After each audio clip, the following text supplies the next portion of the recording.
Everyone, आज हम लोग को डिस्कस करना है कि अगर कोई करंट कैरिंग लूप है, करंट कैरिंग लूप को अगर यूनिफॉर्म मैग्नेटिक फील्ड में रख दिया जाए तो उसके ऊपर लगने वाला टॉर्क क्या होगा। ठीक है, अच्छा टॉर्क इज इक्वल टू क्या होते हैं, ठीक है, फोर्स, ठीक, and perpendicular distance from axis of rotation. ठीक है, अच्छा देखिएगा अब क्या कर रहे हैं, मान लीजिए हमारे पास मैग्नेटिक फील्ड है, ऐसे अंदर है, इनसाइड, ठीक, इनसाइड मैग्नेटिक फील्ड है, ठीक है, ऐसे ध्यान से देखेंगे ना, बहुत सिंपल केस ले रहे हैं, ठीक है, और इसमें कोई करंट कैरिंग लूप ऐसे है, ठीक, ऐसे देखिए ये करंट कैरिंग लूप है ऐसे, ठीक है, ये ऐसे करंट कैरिंग लूप है, ठीक, और यहाँ पे फिर से हम लेते हैं एक और अगेन ऐसे ही केस ले रहे हैं, ठीक,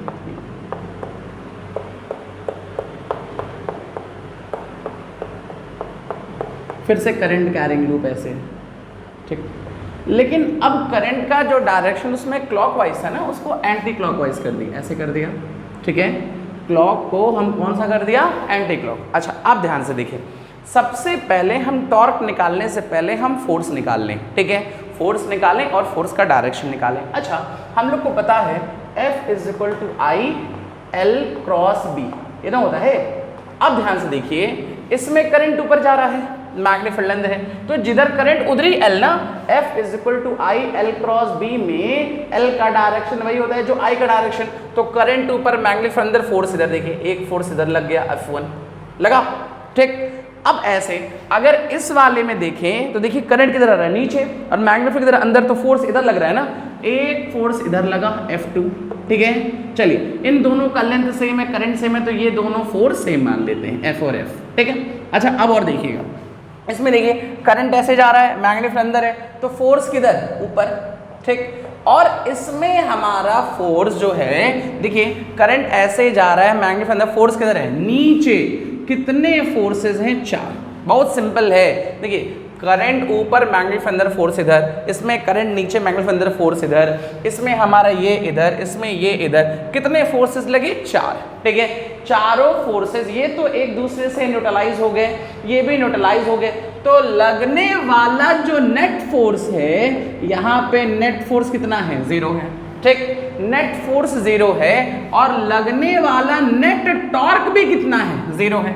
अच्छा यही काम इसमें भी कर लेते हैं, चला देखिए, इसमें हमारा देखिए इस वाले आर्म में करंट ऊपर जा रहा है, मैग्नेटिक फील्ड अंदर, फोर्स इधर, ऐसा लग रहा है ना, फोर्स इधर, ठीक है, इस डायरेक्शन में फोर्स ऐसे आ गया, ठीक, और इस वाले में देखिए ऐसे करंट नीचे जा रहा है, मैग्नेटिक फील्ड अंदर, फोर्स अंदर, तो इसमें हमारा फोर्स अंदर हो गया, ऐसे आया, ठीक। अच्छा अब और जरा देखिए, इसमें ऐसे आ रहा है, देखिए ऐसे जा रहा है ना, ठीक, ऐसे करंट जा रहा है, फोर्स फिर से अंदर, ठीक है, इसमें भी निकालेंगे फोर्स अंदर, इस कंडीशन में भी, ठीक है, इस कंडीशन में भी नेट फोर्स हमारा 0, नेट टॉर्क हमारा 0, ठीक है। ये दोनों करंट कैरिंग कॉइल है, करंट कैरिंग कॉइल में हमारा एक बार करंट का जो डायरेक्शन है, एक बार क्लॉकवाइज है, एक बार एंटी क्लॉकवाइज है, तो दोनों में हमारा नेट फोर्स और नेट टॉर्क कितना है, 0 है। अब मेरी बात और समझिएगा, ठीक है, अगर इस कॉइल को ऐसे सोचिए, मान लीजिए ये ऐसे है, ठीक है, ये ऐसे, इस कॉइल को ये ऐसे था, ठीक, ध्यान से थोड़ा समझिएगा, ये ऐसे है, ठीक है, ये ऐसे है, एक फोर्स, इस कंडीशन की बात कर रहे हैं, ये ऐसे फोर्स, ये ऐसे फोर्स, ये ऐसे फोर्स, ये ऐसे, 4 फोर्स हैं।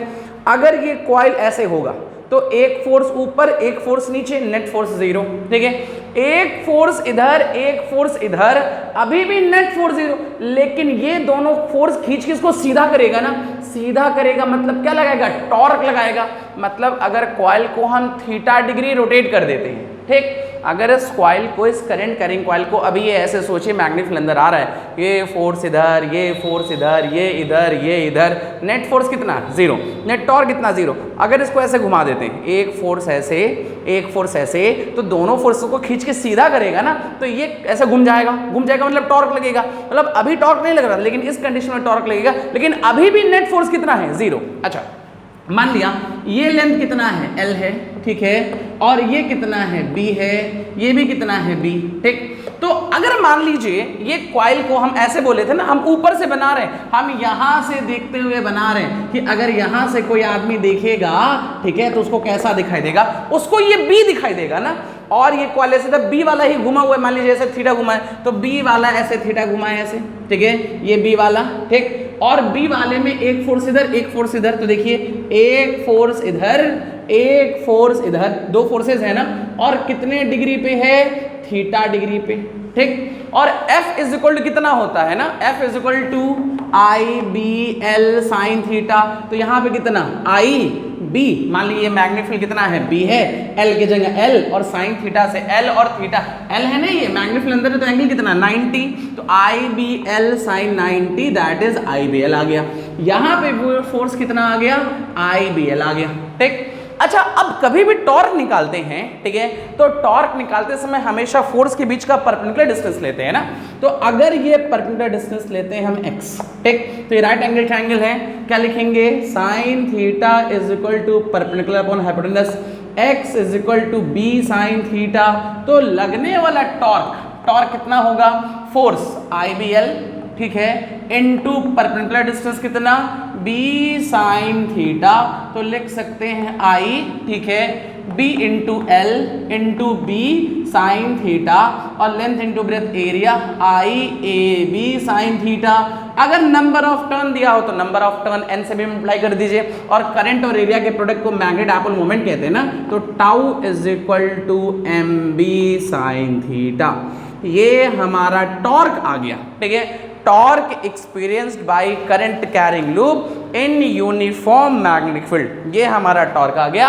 अगर हम यहां से इसको वेक्टर फॉर्म में लिखना चाहें तो टॉर्क इज इक्वल टू क्या लिखेंगे, m क्रॉस b, ठीक, ये हमारे पास आया, बात समझ में आई। अब फिर से हम बोल रहे हैं करंट कैरिंग लूप को मैग्नेटिक फील्ड में रखे, नेट फोर्स हर कंडीशन में जीरो है, ठीक है, यहाँ पे नेट फोर्स जीरो है, नेट टॉर्क जीरो है, नेट फोर्स जीरो है, नेट टॉर्क जीरो है, लेकिन अगर इसको थीटा डिग्री रोटेट कर दिए हैं तो नेट फोर्स इक्वल अपोजिट है ना, नेट फोर्स अभी भी जीरो है बट नेट टॉर्क हमारा जीरो नहीं है, और उस कंडीशन में जो लगने वाला टॉर्क है वो टॉर्क हमारा कितना आ गया, एम बी साइन थीटा या तो m क्रॉस b, तो थीटा जो है वो मैग्नेटिक डाइपोल मोमेंट, ठीक है, और मैग्नेटिक फील्ड के बीच का एंगल है, ये हमारा है। अच्छा, अब एक चीज और समझिएगा, ठीक है, एक चीज मेरी बात ध्यान से समझिए, अगर ध्यान से समझेंगे तब क्लियर होगा ना। यहाँ पे ये फोर्स ऐसे लग रहा है ना, ठीक, अब ऐसे सोचिए, ठीक है, अगर लगने वाला नेट फोर्स जीरो होगा, नेट टॉर्क जीरो होगा, ठीक है, किसी भी बॉडी में अगर लगने वाला नेट फोर्स जीरो होगा, नेट टॉर्क जीरो होगा, तो कहेंगे बॉडी इक्विलिब्रियम में है। इसमें भी नेट फोर्स जीरो है, नेट टॉर्क जीरो है, तो अभी भी बॉडी किस में है, इक्विलिब्रियम में है। लेकिन इक्विलिब्रियम में भी होता है ना कि एक स्टेबल होता है, एक अनस्टेबल। अब ऐसा सोचिए, अगर ये चीज ऐसे है, ऐसे हम टेढ़ा कर दिए, एक इधर लेके जा रहे हैं, एक इधर लेके जा रहे हैं, ठीक है, हम जैसे ये घुमाएंगे फिर खींच के सीधा कर देगा। अगर ये ऐसे था, अभी इधर फोर्स इधर, हम जैसे घुमाएंगे ये दोनों फोर्स फिर से खींचेगा, सीधा करेगा, सीधा करेगा मतलब अपने ओरिजिनल स्टेट को गेन कर लेगा ना।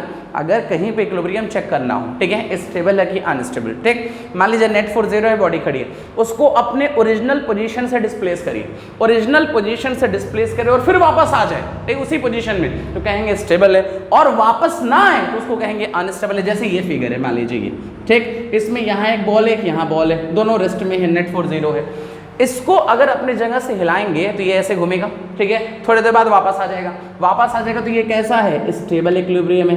लेकिन अगर इसको डिस्प्लेस करेंगे ना तो ये वापस नहीं आएगा, ये कैसा है, अनस्टेबल इक्विलिब्रियम है, ये स्टेबल और ये अनस्टेबल, ये डिफरेंस है। तो यहाँ पे भी हम यही चेक करने जा रहे हैं ना कि देखिए नेट फोर्स जीरो है, नेट टॉर्क जीरो है, यहाँ पे भी वहां पे भी ना।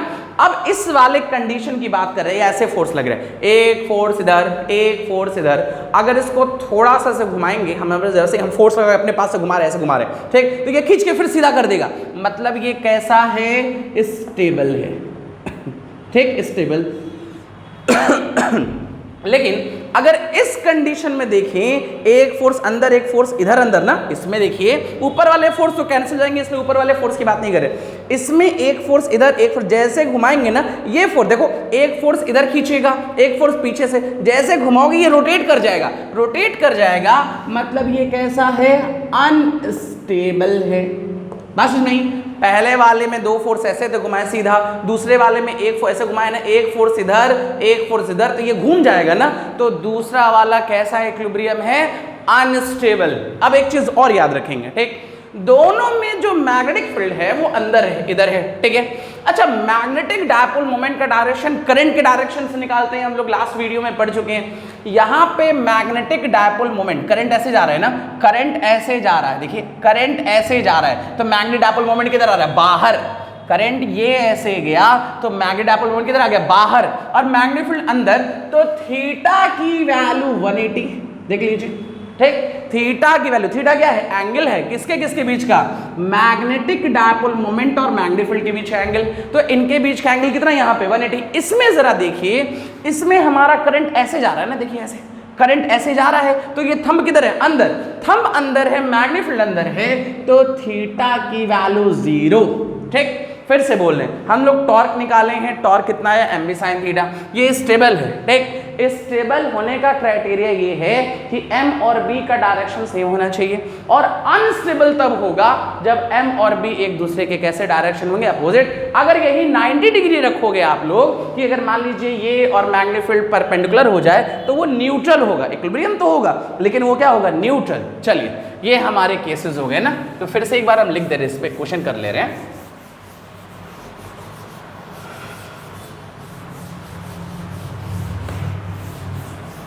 जैसे देखिए, फिर से बोल रहे हैं ना, हम लोग जो टॉर्क निकाले हैं, क्या निकाले हैं, tau is equal to mb sin theta, ठीक। या तो लिख सकते हैं हम लोग tau is equal to m cross b, ये भी लिख सकते हैं। If theta is equal to 0, b parallel to m, मतलब stable equilibrium. If theta is equal to 180, यही ना, तो ये कैसा, अनस्टेबल इक्विलिब्रियम, ये हम लोग देख चुके हैं, ठीक है। इतना केस हम लोग देखे। अच्छा, अब अगर मान लीजिए हमसे क्वेश्चन पूछते हैं, कह रहे हैं मान लीजिए एक चीज और थोड़ा कंपेयर करिए, थोड़ी इसे बात कंपेयर करिएगा, ठीक है। हम लोग जानते हैं, ठीक है, जैसे इससे क्वेश्चन रिलेट कर रहे हैं, थोड़ा ध्यान से देखिए कैसे रिलेट करके बता रहे हैं, ठीक है। हम लोग इलेक्ट्रोस्टैट में क्या पढ़े हैं, इलेक्ट्रोस्टैट, ठीक है, और यहाँ मैग्नेटिज्म, ठीक। सारी चीज़ों को कंपेयर कर रहे हैं, कंपेयर करके लिख रहे हैं। देखिए, इससे क्वेश्चन बहुत इजी हो जाएगा, ध्यान से देखिएगा। इलेक्ट्रोस्टैट में सबसे पहले पढ़े थे चार्ज, तो यहाँ पे पढ़ेंगे पोल स्ट्रेंथ, ठीक है। चार्ज पढ़े तो यहाँ पे क्या पढ़ेंगे, पोल स्ट्रेंथ। अच्छा, वहाँ पे हम लोग कांस्टेंट की वैल्यू लिखते थे 1/4 पाई एप्सिलॉन नॉट, यहाँ पे क्या लिखेंगे, μ0/4 पाई, ये तो लिखते हैं, ठीक। म्यू नॉट होता है और एप्सिलॉन नॉट होता है। अच्छा, अगर हम यहाँ पे पूछें, ठीक, याद रखेंगे चार्ज का रोल पोल स्ट्रेंथ प्ले करता है, ठीक है। अच्छा, अगर हम यहाँ पे पूछें फोर्स, कूलॉम्स लॉ, तो क्या लिखेंगे, ऐसे कूलॉम्स लिखेंगे ना, K 1/4 पाई एप्सिलॉन नॉट, ठीक है, Q1 Q2 बाई r²। तो यहाँ पे अगर हम फोर्स पूछें तो क्या लिखेंगे, μ0/4 पाई m1 m2 अपॉन कितना, r², ये लिख लेंगे। अच्छा, और लिखना चाहे, अगर मान लीजिए ये हमारे पास डाइपोल है, ठीक है, या डाइपोल का एक्सियल पोजीशन में इलेक्ट्रिक फील्ड जो लिखते हैं, क्या लिखते हैं, 1/4 pi epsilon not 2p upon कितना, r³। तो वैसे यहाँ पे इक्वेटोरियल पोजीशन में मैग्नेटिक फील्ड पूछे, मैग्नेटिक डायपोल मोमेंट का, तो क्या लिखेंगे, μ0/4 पाई 2m/r³, ये ना हो गया। अगर यही हम लोग एक्सियल, सॉरी ये एक्सियल का है ना, इक्वेटोरियल लिखते हैं, एक्सियल हमें उल्टा लिख दिया, करेक्ट कर लीजिएगा। अगर इक्वेटोरियल पूछते हैं तो क्या लिखेंगे, 1/4 पाई एप्सिलॉन नॉट, ठीक है, और क्या लिखते हैं, p/r³ ना। तो वैसे यहाँ पे अगर हम लिखेंगे इलेक्ट्रिक फील्ड, मान लीजिए किसका लिखते हैं, इक्वेटोरियल का, तो μ0/4 पाई m/r³। अच्छा, अगर इलेक्ट्रिक फील्ड किसी जनरल पॉइंट पे लिखते हैं, ठीक है, अगर इलेक्ट्रिक फील्ड जनरल पॉइंट पे लिखते हैं तो क्या लिखते हैं, 1/4 pi epsilon not p√3 cos² theta plus 1 upon कितना, r³।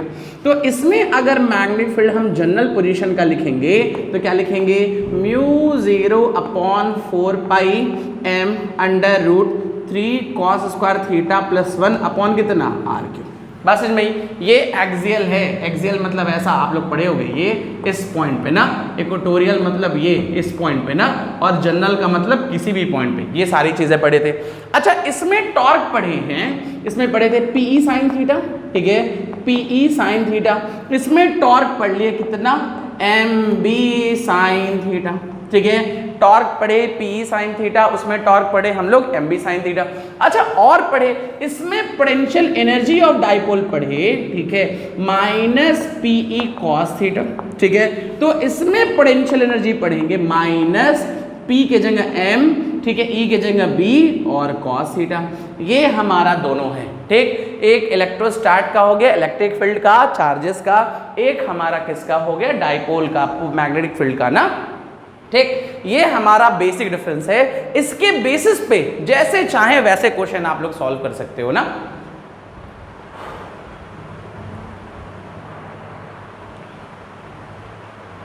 कंपेयर कर लीजिए, लिख लीजिए। फिर एक चीज और देखिए, अच्छा एक चीज और देखा जाए, देखिए कुछ छोटी छोटी बातें हैं, वो सब अगर आप लोग जानोगे ना तो क्वेश्चन का लैंग्वेज आप लोग को और समझ में आएगा। जैसे मान लीजिए ये हमारा बार मैग्नेट है, ठीक है, ये हमारा बार मैग्नेट है, ठीक। ये हमारा नॉर्थ पोल है, ये साउथ पोल, ठीक। अगर ये ऐसे ये कोई लाइन पास कर रही है तो इसको कहते हैं हम लोग मैग्नेटिक एक्सिस। मैग्नेटिक एक्सिस कोई लाइन अगर इसके परपेंडिकुलर सेंटर से पास कर रही है तो उसको कहते हैं मैग्नेटिक इक्वेटर। बात समझ में आई, ठीक है। एक लाइन जो इसके बीचों बीच से ऐसे पास करेगी वो मैग्नेटिक एक्सिस, एक लाइन इसके सेंटर से पास करेगी मैग्नेटिक इक्वेटर, ठीक है। अच्छा अब मान लीजिए ये चीज़ है, मान लीजिए ये नॉर्थ पोल है, ठीक है, और ये, ठीक, तो इसको कहते हैं मैग्नेटिक लेंथ, मैग्नेटिक लेंथ, ठीक है, ये, ठीक। और ये पूरा जो लेंथ होता है इसको कहते हैं ज्योमेट्रिकल लेंथ, मेट्रिकल लेंथ, ठीक है, ऑफ बार मैग्नेट। ये है हमारा पूरा। ये सब चाहें तो आप लोग याद रखेंगे, बहुत इजी है। चलिए रब कर रहे हैं ना।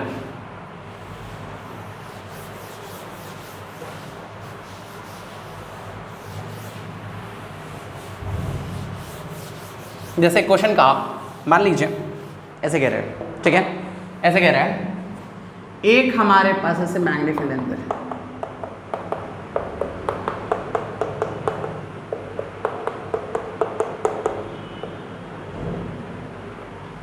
ठीक है, ये ऐसे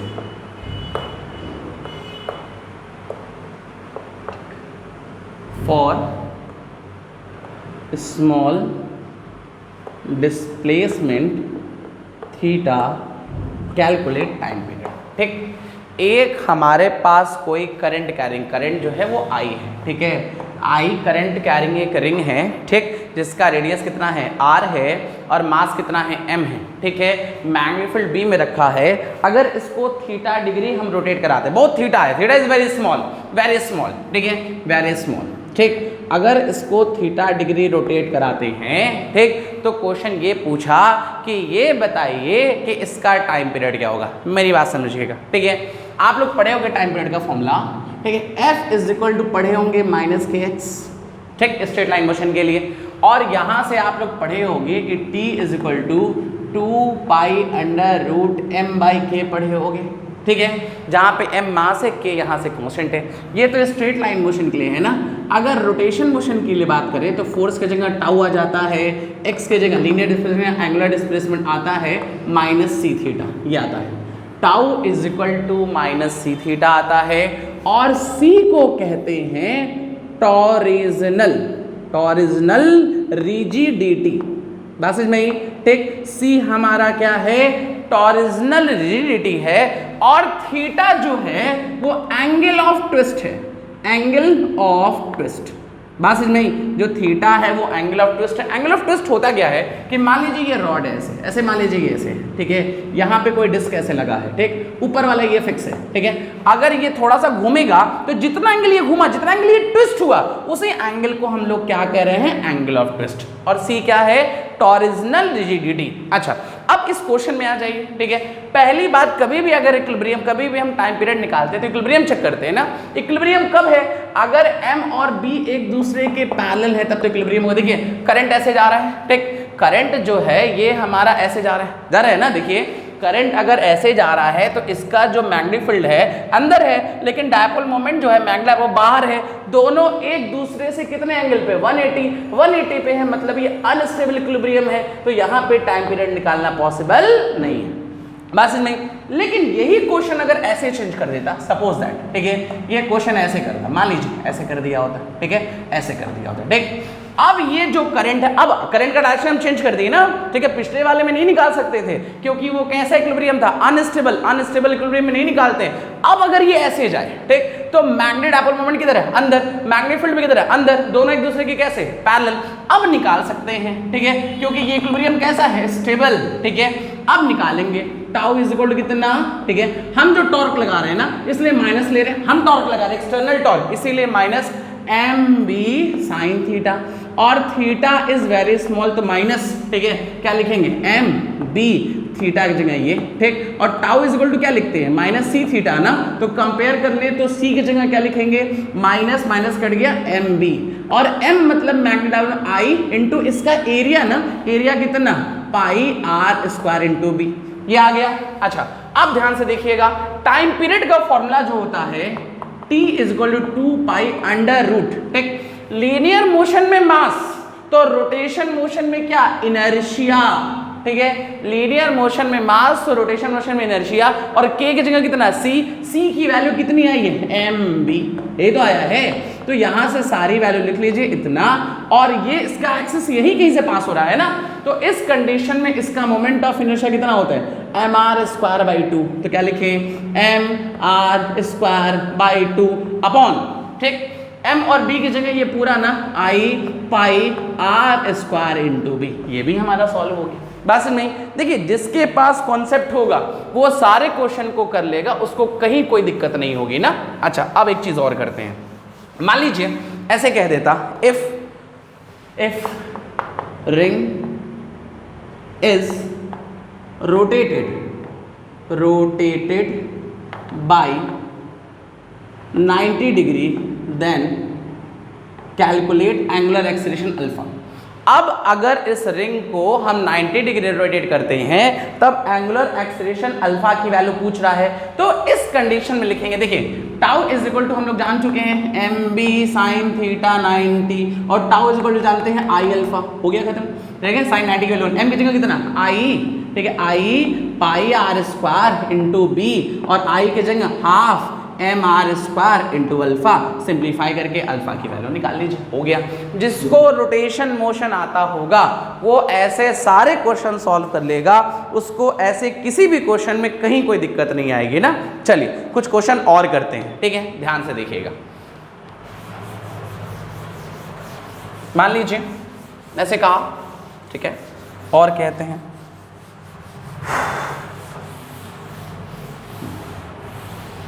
क्वेश्चन ये कहा, ठीक है, कि हमारे पास 2 बार मैग्नेट है, ठीक है, ऐसे, ठीक, ये 2 बार मैग्नेट है, ऐसे है, दोनों बार मैग्नेट एक दूसरे के परपेंडिकुलर है, ठीक है, 2 बार मैग्नेट हैं, दोनों बार मैग्नेट एक दूसरे के परपेंडिकुलर हैं, जो नेट मैग्नेटिक फील्ड है, ये मान लीजिए P है, ये Q है, इसका ये मैग्नेटिक एक्सिस है, ठीक है, ये मैग्नेटिक एक्सिस है, ठीक, 2 मैग्नेटिक फील्ड होंगे, ठीक है, 2 मैग्नेटिक फील्ड होंगे, एक इस मैग्नेट का होगा, इस मैग्नेट का, ठीक, जो P वाला मैग्नेट है इसके मैग्नेटिक एक्सिस से जो नेट मैग्नेटिक फील्ड है वो 30 डिग्री पे है, ठीक है। अगर ऐसा है तो इनके मैग्नेटिक डायपोल मोमेंट का रेशियो बताइए, m1 अपन या ऐसा सॉरी इनके पोल स्ट्रेंथ का रेशियो बताइए, ये कहा, ठीक। तो अब मेरी बात ध्यान समझिएगा, बहुत सिंपल सा केस है, ठीक है, ये वाला जो है डायपोल, ठीक है, ये अगर पॉइंट देखें इस लाइन पे देखें, इस लाइन की बात कर रहा है ना, इस लाइन पे ये एक्सियल है, इसको हम 1 मान लेते हैं, इसको हम 2 मान लेते हैं, इसके लिए एक्सियल है तो ये B1 हो गया,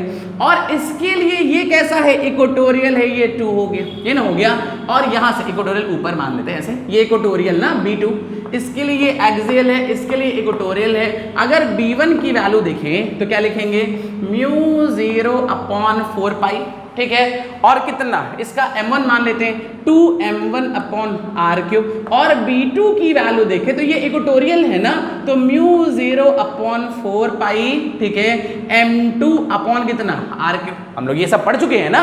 अच्छा, अगर इनका रेशियो लेते हैं b1 अपॉन b2 तो देखिए क्या आएगा, सब कुछ कट जाएगा, क्या बचेगा 2m1 upon m2, 2m1 upon m2।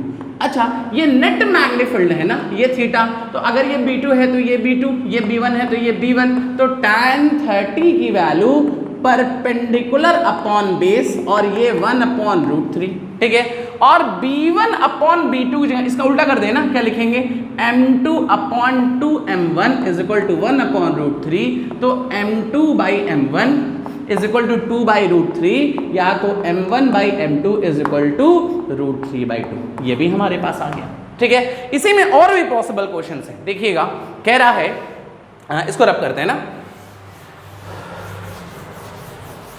कह रहा है, देखिए, एक हमारे पास ऐसे क्वेश्चन कहा, ठीक है, कि हमारे पास दो मैग्नेट है, ठीक, एक ये है, एक ये है, ठीक, इसके बीचों बीच में, ठीक है, इसके बीच में एक हमारा, ठीक है, कंपास रखा है, ठीक, इसके बीच में एक हमारा कंपास रखा है जो इससे 30 सेंटीमीटर दूर है और इससे 20 सेंटीमीटर दूर है, इसमें नो डिफ्लेक्शन, नो डिफ्लेक्शन।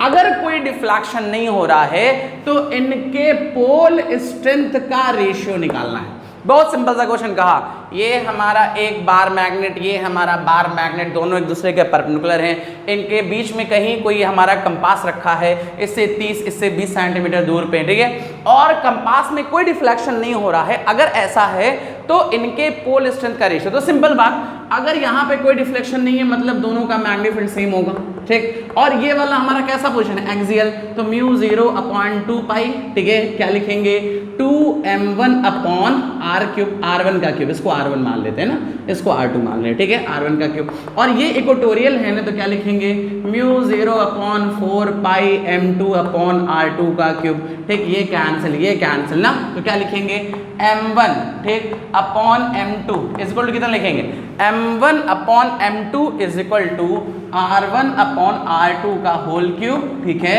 और साथ में हमारा ये 2m1 ना, तो यहाँ पे 2 है तो 2 नीचे भेज देंगे, वैल्यू पुट कर लीजिए 1/2, r1 की जगह 30, इसके जगह 20 होल क्यूब, इसको सिंप्लीफाई कर लीजिए, तुरंत आंसर आ जाएगा। ये भी क्वेश्चन सॉल्व हो गया। अच्छा, एक चीज़ और फिर देखिएगा ध्यान से, ठीक है, फिर देखिए ये भी क्वेश्चंस हो गए, ठीक है।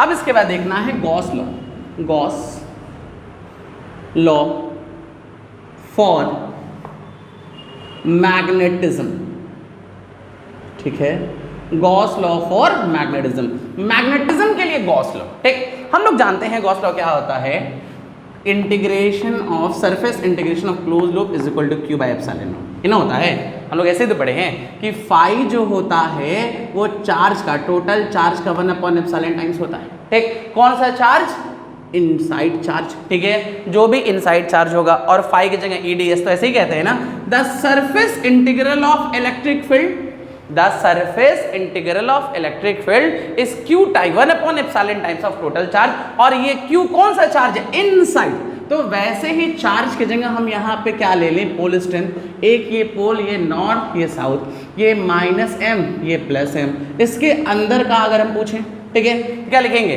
द लाइन इंटीग्रल, ठीक है, या लाइन नहीं सॉरी सरफेस इलेक्ट्रिक फील्ड के जगह मैग्नेटिक फील्ड इनटू ds, ठीक है, इज इक्वल टू, ठीक, पोल स्ट्रेंथ टोटल अपॉन कितना, एप्सिलॉन की जगह लिख सकते हैं हम लोग 1/एप्सिलॉन की जगह म्यू लिखते हैं ना, तो ये हो गया म्यू नॉट, ठीक, म्यू टाइम्स, ऐसे लिखेंगे ना, mu times of total pole strength, ये तो लिखेंगे the surface integral on along close loop, ठीक है, ऑफ मैग्नेटिक फील्ड, ठीक, is mu times of total pole strength. लेकिन कभी भी ये पोल स्ट्रेंथ हम चाहें कि नॉर्थ और साउथ अलग हो जाए, ये कभी पॉसिबल नहीं है, तो नेट पोल स्ट्रेंथ कितना होगा 0, तो close integration of BDS is equal to 0, ये हमारा बताया, ठीक है, ये हमारा क्या है, गॉस लॉ है, बस इनमें ये हमारा गॉस लॉ है, किसके लिए, मैग्नेटिज्म के लिए। और यहां से ये हम कह सकते हैं कि कभी ऐसा नहीं होगा कि ये 0 ना हो, मतलब कि नो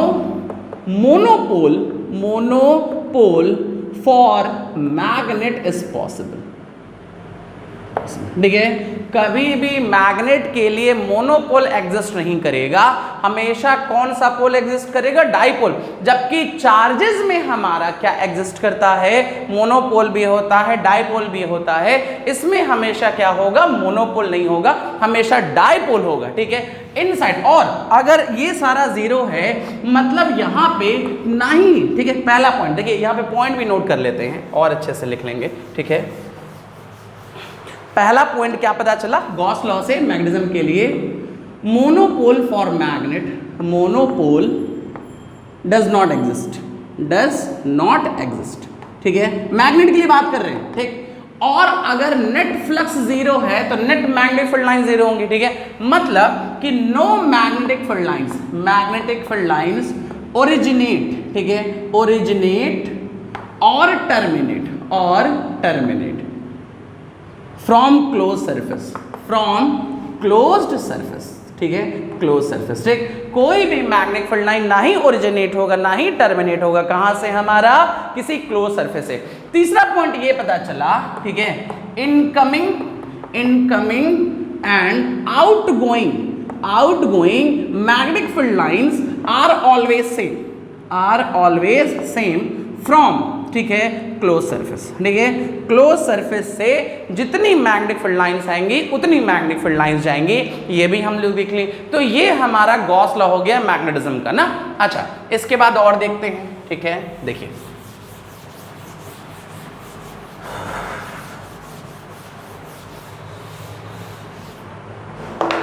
सोलेनॉइड।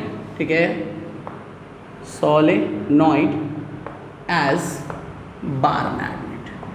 ठीक, बार मैग्नेट। ठीक है, सोलेनॉइड जो है वो बार मैग्नेट की तरफ बिहेव करता है। देखिए सोलेनॉइड ऐसे ही बनाते हैं, ऐसे ऐसे ऐसे ऐसे बनाएंगे। ठीक, ऐसे बनता है। ठीक है, ये चीज हमारा होता है। ठीक, अच्छा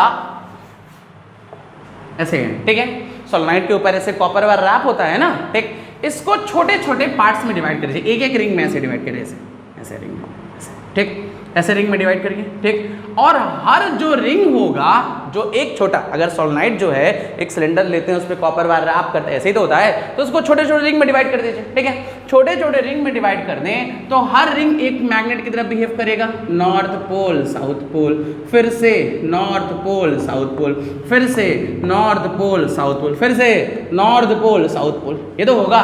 और ये नॉर्थ साउथ कैंसिल हो गया, फिर ये नॉर्थ साउथ कैंसिल हो गया, फिर ये नॉर्थ साउथ कैंसिल हो गया, तो सिर्फ बचा क्या? ये नॉर्थ बचा और ये साउथ बचा। तो ओवरऑल हम इसको ऐसे ना बना के हम ऐसे बना सकते नहीं, ये नॉर्थ और ये साउथ। तो था तो सोलेनॉइड, ठीक है, लेकिन ये किसकी तरफ बिहेव कर रहा है? बार मैग्नेट की तरफ। तो सोलेनॉइड हमारा बार मैग्नेट की तरफ बिहेव करता है ना। अगर दोनों का मैग्नेटिक फील्ड लाइंस देखें तो ऐसे ही होता है। ठीक है, ऐसे ऐसे। ठीक है, यही सोलेनॉइड का भी होगा, बार मैग्नेट का भी होगा। ये निकलेगा, ये ऐसे निकलेगा। ठीक, और भी कहते हैं ना, एम्पियर्स अरेंजमेंट कहते हैं। उन्होंने कहा कि जो हमारा सोलेनॉइड है, ठीक है, जैसे इसमें इलेक्ट्रॉन मूव कर रहे हैं। ठीक, ऐसे एम्पियर ने ये कहा कि जो भी सोलेनॉइड है उसमें अगर एक एक वायर देखा जाए तो इसमें इलेक्ट्रॉन मूव कर रहे हैं। ठीक है, अगर इलेक्ट्रॉन मूव कर रहे हैं तो करंट होगा। ठीक, अगर करंट ऐसे देखिए, ठीक है, ये दो लूप लेते हैं, इसमें एक में करंट ऊपर तो एक में करंट किधर? नीचे। तो अंदर वाले जितने करंट होंगे, इसके बाद ये करंट होंगे, इसके बाद ये करंट होंगे, वो सारे करंट कैंसिल हो जाएंगे, सिर्फ सरफेस करंट बचेंगे और वो हमारा नॉर्थ पोल और साउथ पोल क्रिएट करेंगे। तो वही हमारा बिहेव करेगा किसकी तरह? सोलेनॉइड की तरफ। तो सोलेनॉइड जो है वो बार मैग्नेट की तरफ बिहेव कर सकता है। बाकी दोनों में सिमिलरिटी है कि दोनों का मैग्नेटिक फील्ड सेम होगा, एक तरफ नॉर्थ होगा एक तरफ साउथ होगा। फिली सस्पेंडेड सोलेनॉइड हमेशा नॉर्थ साउथ डायरेक्शन में रुकेगा। फिली सस्पेंडेड बार मैग्नेट भी हमेशा कैसे डायरेक्शन रुकेगा? नॉर्थ साउथ डायरेक्शन में। ये पूरा हमारा आज बार मैग्नेट खत्म हो गया। अब नेक्स्ट वीडियो जो हम लोग देखेंगे उसमें मूविंग कॉइल गैल्वेनोमीटर देख लेंगे और मूविंग कॉइल गैल्वेनोमीटर के बाद, ठीक है, हम लोग फिर वो देखेंगे अर्थ मैग्नेटिज्म और फिर मैग्नेटिक मटेरियल। उसके बाद पूरा चैप्टर क्लोज हो जाएगा। फिर हम लोग एनसीईआरटी और उसके कुछ अलग से भी जितने क्वेश्चन होंगे वो डिस्कस कर लेंगे, फिर कुछ स्टार्ट करेंगे ना। Thank you.